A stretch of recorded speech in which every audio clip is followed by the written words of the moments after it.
Kinaaliwan ng mga netizens ang recent post ng Miss Universe Philippines 2023 na si Michelle Marquez D sa kanyang social media account na tila bang hindi na siya sanay na magkaroon ng black hair. At mukhang mas nasanay na may kulay ang kanyang buhok. Narito at panoorin.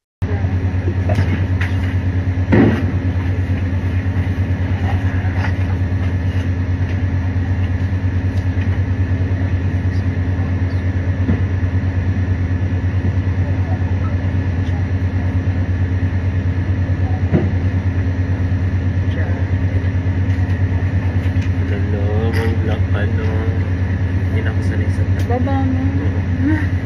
Noo ko. Gusto ko side part. Charot. siya sa Gusto ko side part na yan. Kayo, anong masasabi nyo tungkol dito? Just comment down below.